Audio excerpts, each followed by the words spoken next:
Hey, yo, holy Jesus. I'm so excited. I knocked something over.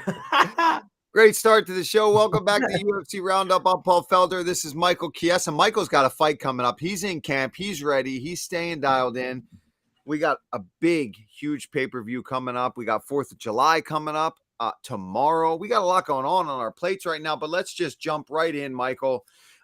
We got two huge titles on the line, obviously, at UFC 290 this weekend.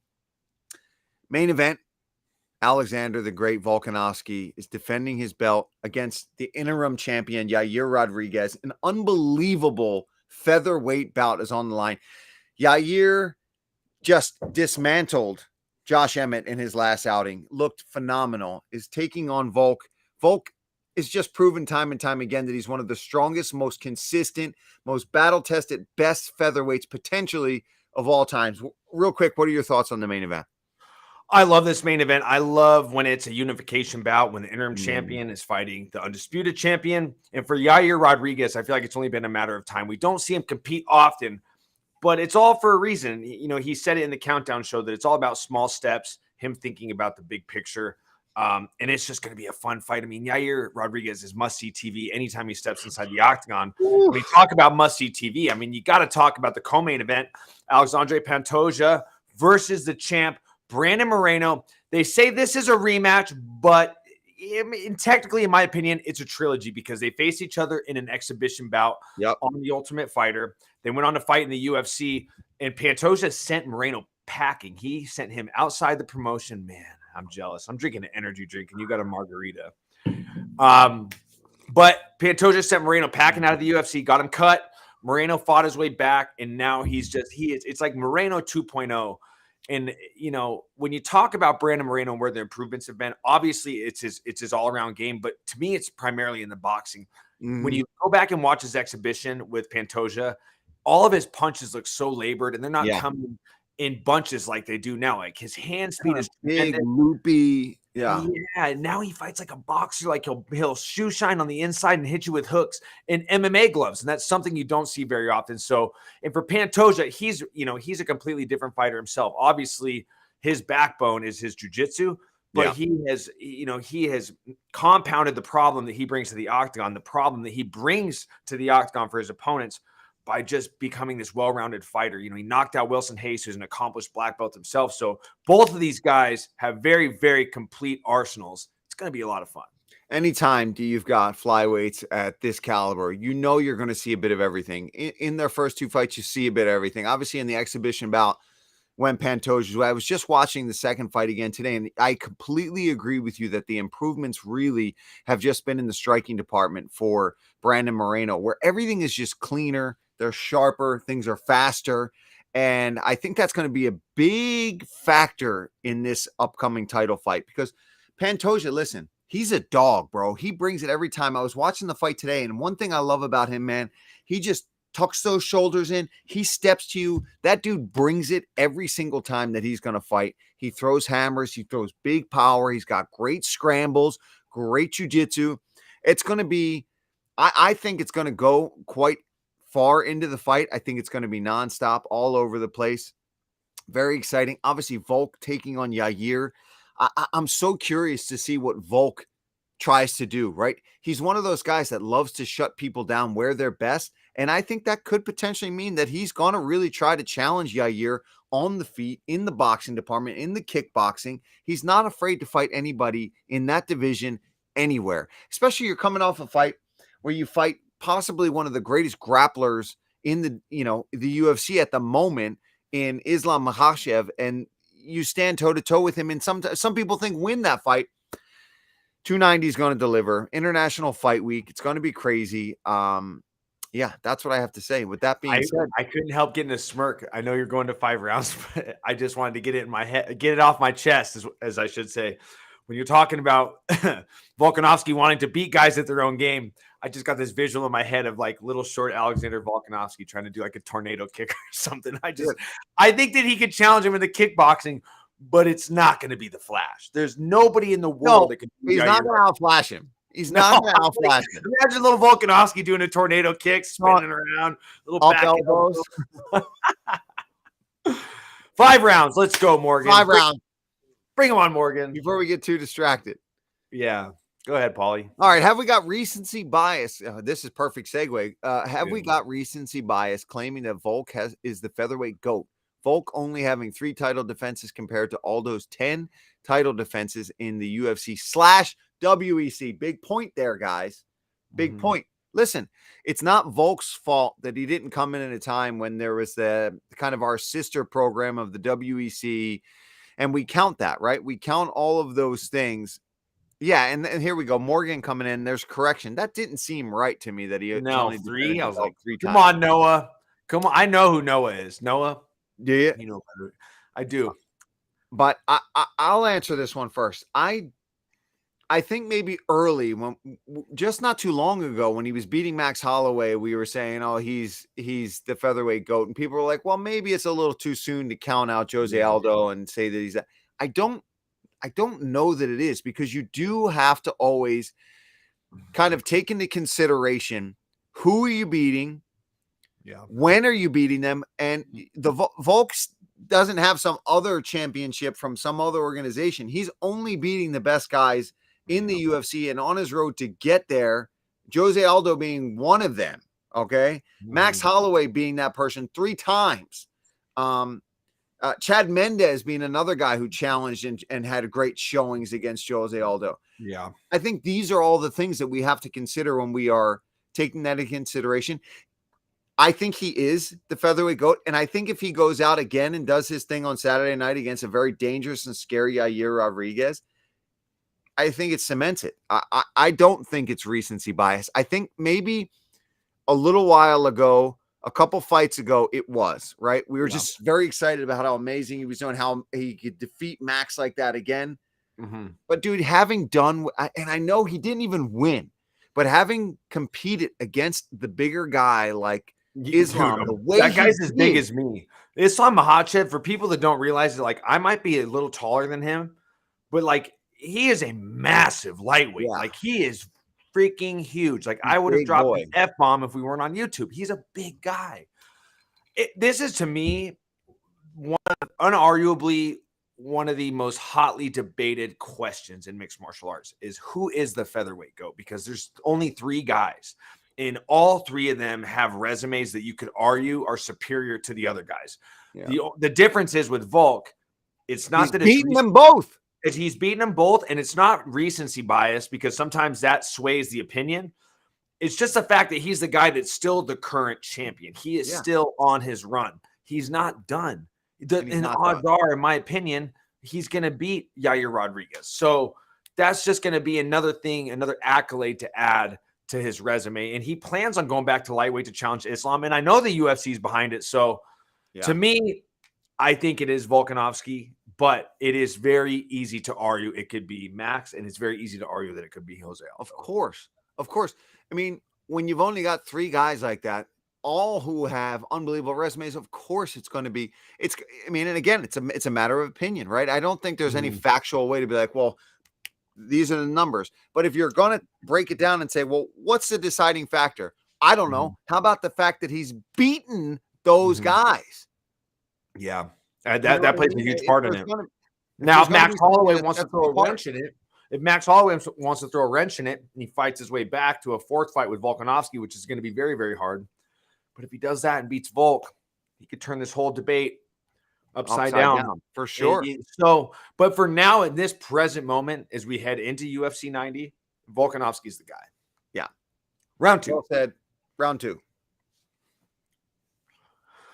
Does the winner of DDP versus Whitaker make the quick turnaround and fight Izzy in September? Does Sean Strickland fill the September spot and get his title shot? And the winner of this weekend's fight waits to fight later in the year. I'm going to go out and say, I think that we should do the safe bet is you do Strickland, because he's won, he's fresh, he's ready to go. He brings something to the table. He's going to be, he says a lot of very hotly debated stuff. He's a controversial guy, to say the least, but the buildup's going to be great. Him and Izzy are going to go back and forth. And it's highly likely that Robert Whitaker beats DDP. That's just the reality of it. DDP's young. he's a very physical fighter, but there's Yeah. a ton of holes in his game. He can't make the mistakes in his fight with Whitaker that he made against Derek Brunson. I mean, he Yeah. went for a lat drop and like pulled him out. Like, you can't do that. Robert Whitaker is one of the most technically proficient fighters we have in the UFC, not just the middleweight division. Skill for skill, he is as technical as anybody, if not the greatest tactician, the greatest technician. So good. But if somehow DDP can pull it off and beat Robert, and That's where this is not interesting. be banged up, I mean, dude, that's a big. I mean, I don't know if I like. I think that it's crazy to think if I had to pick between DDP versus Izzy and Sean versus Izzy in terms of like the buildup that I would enjoy the most, it'd probably be Sean, because I think with DDP and Izzy, I think it would get really ugly. It could get ugly. It could get really, it could get nasty. Like, it could tread that water that we saw like with Conor and Khabib, where these guys are really because there's kind of locking history. horns verbally, There's the whole, guys claiming their African heritage and all that. It's like, ooh, I want nothing to do with it. I'm out. We're all out. Yeah. Peace. No. But as far as fights like you're talking about, yeah, man, Strickland did his goddamn job on Saturday night. God, and that was great. Sean gets a lot of critics. Oh, this guy talks all this ish, and then he goes out there and he points fight. Well, let me tell you, he let you know on Saturday that if you put him in there against somebody and you put his back against the wall and say, oh, you got to fight down the ranks, you got to fight this relatively unknown guy, and we're going to give him a main event against you, he shut him down and came out in that second round and put on a clinic. With that, Sean, with that momentum, I agree that you ride it. I'd love to see that. I just love to see that matchup. They're so diversely different, Izzy and Sean, but they're both great on the feet. I think it could be a great fight. It could be a very technical fight. It could be a very strategic striking match. Yeah. But I think the build-up would be great. I think everybody would want to tune in. But like you said, I mean, if Dricus, if he goes out there and does something special on Saturday, he's going to have to knock Whitaker out. He's not going to beat him by decision. Michael, if he does something like that, I think he gets it. Yeah, for sure. It's just from the UFC standpoint, it's like, do you sit and wait, or do you have something else up your sleeve? The only thing I could think that they have up their sleeve that is not Sean Strickland or DDP would be like a Khamzat Chimaev. But I don't even know if Chimaev could get in Australia. Save that hot debated subject for another day. Cannonier just won, but you look at how he's starting to lap the division. Like, when you're trying to head back into a rematch, I feel like you have to win more. And Sean's new blood. He looks good. He's ready to go. How about this? Yeah. Let's say Dricus goes out, maybe wins, maybe doesn't win, but has a great showing, proves that he's amongst the elite, but we're not ready to give him a shot. You throw Strickland in there and you give Cannonier and say, okay, go beat Dricus, right? In Sydney. Beat him in Sydney. Go to go get a huge fight over there, main card, and go beat him. Then you're the next in line, guaranteed. I like that. Look at you, Paul. Step aside, man. We got this, Mick Maynard. Get out of here. Paul's a new matchmaker. Get out of here. I'm ready. Round 3. All right, if Bo Nickal beats Gore as easily as the rest of his opponents, is it time for a Gerald Meerschaert type test? Does the UFC slow play or try to catapult him into the rankings due to such an exciting prospect? Michael, I'll let you go on Bo first. Yeah, I would love to take the reins on this one, because I think for Bo Nickal, it kind of depends on the fighter and what they want. For Pereira, I like to use Alex Pereira Poatan as a comparison to Bo Nickal, because he got to a title shot on relatively a few fights. I think he was like 4-1, 5-1. Once he got to a title fight. And for Bo, he's kind of a specialist. Exactly. He's a specialist just like Poatan, except in a different way. He's a wrestler, but he is a specialist. And if he can go out there and beat Tresean Gore, I think that if you set him up with the right 2 fights, he could fight for the belt in 2024. Yeah. But he's got to make it look smooth. And Trayshawn's got serious power. Bo can't be. I know he's explosive. I know it's there, but he didn't really show it in his UFC debut. That was on the John Jones card. I just didn't see the explosiveness. You got to have some fast twitch when you're dealing with a guy that punches like Tresean Gore. You got to be able to move fast, get out of the way. Your defense has to be on point. You can't leave your chin hanging up. But if he can make it look easy, I think Gerald Mearchart's a great test, or an Andre Muniz. That's a good test as well. And then at that point, you know, and I know for Bo, the trajectory lies in the wins, but it also relies on what you want. And if he keeps winning these fights and making the push and the argument that he should be the next guy for the title, and if Izzy starts lapping the division and they're running out of guys, they're going to throw him in there. So I think if he can win this weekend, win a couple more, we can see Bo fight for the belt in 2024. Yeah.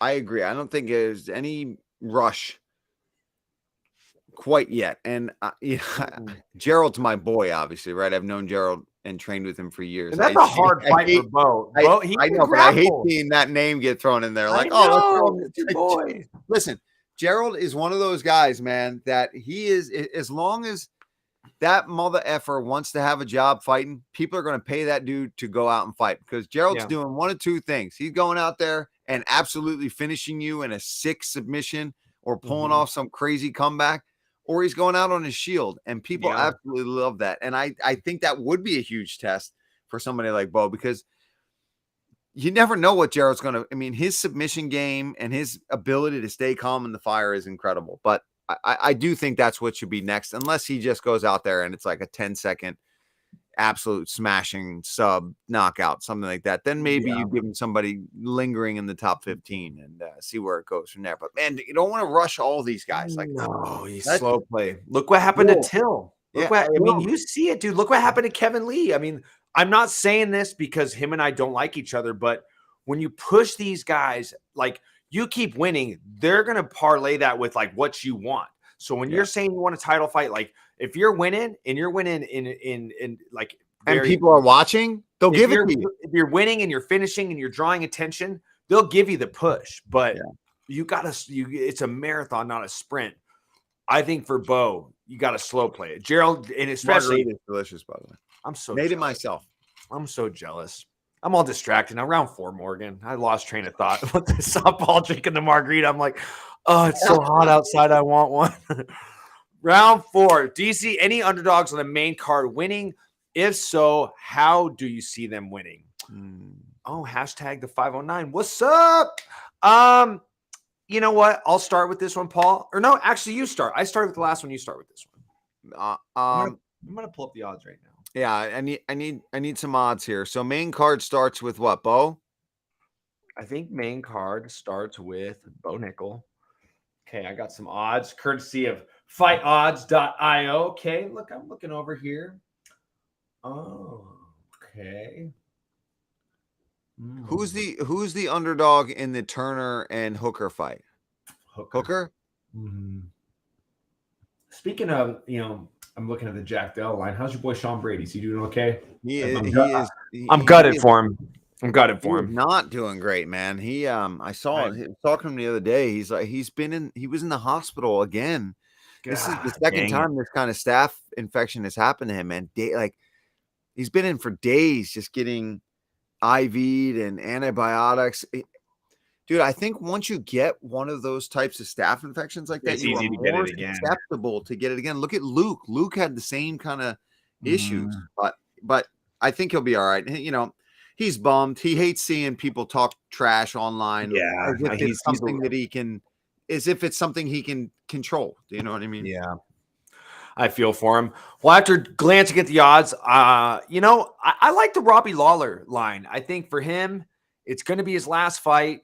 As of now, I think he's headlining the prelims on ABC.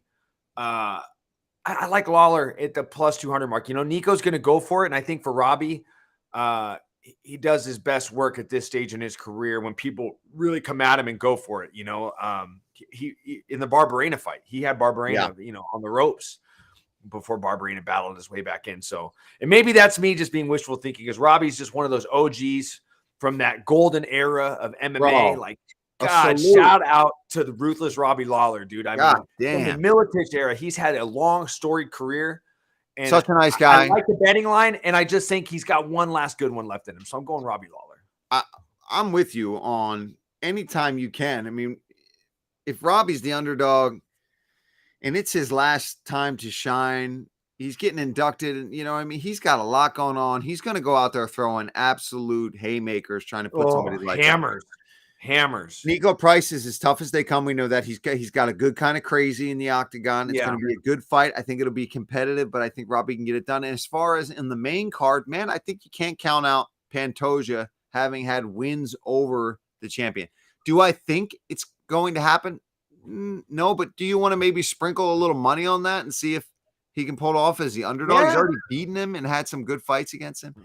I think Hooker, I think, is an underdog too. And I might be biased there too. I worry about with him how much going up and down in weight. Like, I just think but dude, I've shared the octagon with that guy. I know that on his good days, he's so good. He's so tough. He's so long. But he's fighting Jalen Turner, who's taller and who's a middleweight, younger and huge. He's massive. He's bigger than me. He's like as tall as my opponent. When I fought Hooker, Jalen fought on that card.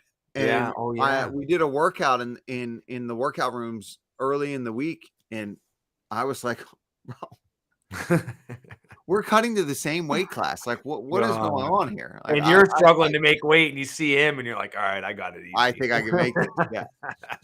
But the problem is some of those guys are deceiving, right? You see them and they're huge and they make weight easier. I mean, I'm working my balls off to make 55. And it's because you're made of freaking steel and iron, and that's what I'm saying. Look at that. That's he still got it. I know you've missed throwing those things, Paul. I'm sure you think about it from time to time. Look at that guy. I liked short hair, long beard Felder. Man, that would be my page picture where you got like the white shirt with like the vest. Yeah, you got like the short hair, the beard. Like, man, that was my fight. That's what I did. That was battle haircut, baby. Mean looking dude. Round 5. Oh man, we still have more rounds. It's House Cat. House Cat who watches MMA. What's this looks like a good one. It's anytime it's House Cat. Nice necklace, House Cat. I love it. That makes you look very sharp. I know House Cat's watching. Before you read the tweet, can you tell us what your name is, House Cat? Because I don't even know the cat's name. Yes, what is House Cat's name other than House Cat who watches MMA? What's the funniest moment of someone confidently telling you, see what I would do in a fight is, and then demonstrating the strangest, worst, jankiest technique you've ever seen? I'll go, Michael. I have one. Oh, you do? I'm in Wawa, which is an East Coast thing for anybody that's, love us a Wawa. Mm-hmm. And I've got a cast because I just spinning back fisted Mike Perry's big ass stone head. Yeah. And I'm buying something, and the guy's like, "What happened?" I'm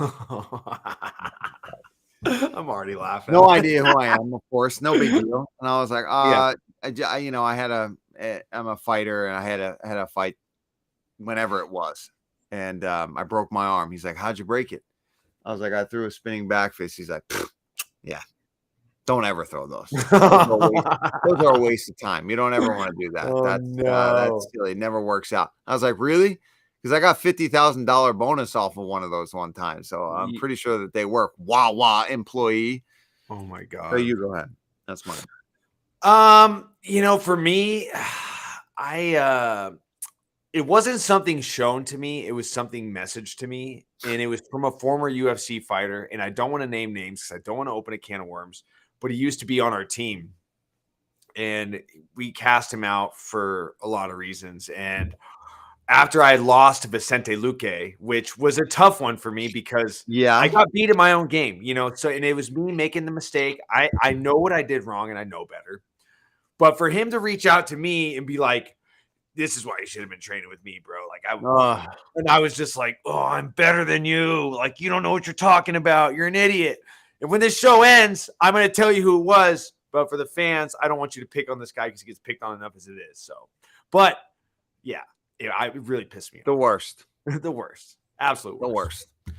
So to everyone out there, guys, don't be the worst person. Don't be the worst. Go to a pro Yeah. fighter or any fighter or anybody Yeah. that trains martial arts and tell them what they should do. Unless you're on the mats with them and you're teaching them, then you can tell them what to do. Post your questions. Hashtag UFC Roundup. UFC 290. 2 big fights on the docket. It's going to be incredible. Michael's got a huge fight coming up. Look at it. He's shredded. The guy's lean. He's mean. He's ready to go. Guys, I'm racing this Sunday, Muscle Man, New York, Lake Geneva, or Lake Seneca. I'm coming. We'll see you guys next week. Knocking shit over. Yeah. Still got it.